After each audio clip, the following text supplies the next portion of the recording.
Y él estaba loco por irse más cerca a mí en el Palacio de la Rumba, coño, en todos los estudios me dan de lado, yo lo jalo, ve el lunes, le doy un día fijo, le hago un disco, el primer disco no le funcionó porque en el tiempo que yo le hice ese disco a él, iba a salir el disco listo para hacer historia de ti, tipo, Eso fue una animal. O sea, muchachita, tiene un toque. Quiero darle más miedo. La chila chumó le gua. Mucho gusto más, güey. Es verdad que tú cantas bien, que factura billete a 100. Pero en tu entrevista perdiste tanto. Pégate 4, pégate 3. Cogiste bien, eso yo lo sé. Pero se te dio el reparto. Tú eres blanco pero no eres coco. Tú eres blanco pero no eres coco. A mí me gusta la triple M, pero tú eres un triple loco. Tú eres blanco pero no eres coco. No eres coco, no eres coco. Con el blanquito que tú tienes, ya la red de un pero loco. A mí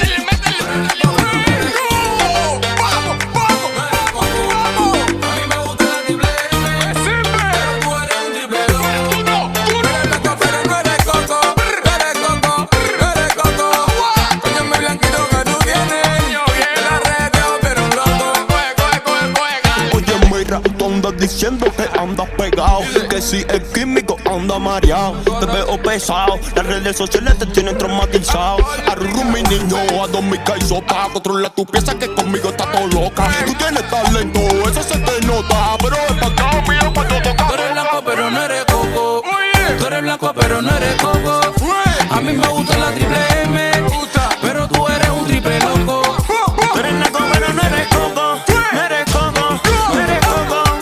Con mi blanquito que tú tienes, ya la red de un pero loco. No es mío la chila, tú eres loco. Le ganaste al choco. El que me conoce sabe que en esto me troco. Está buscando plata pegado, fumando foco. Pero te voy a apagar la luz poquito a poco. Me llevé la roca, semáforo, la vete. Tú cantas bonito mío, pero de que prende. Este año es mío, mi blanco, tú no comprendes. Que si me responde el lápiz solo se me enciende. Vende, vende. Ey, ey, oye, mira, poco cualquiera el reparto se me queda chiquitico. Oye, te lo hice despacito. ¿Qué? Tú sabes que conmigo se pone un gusto.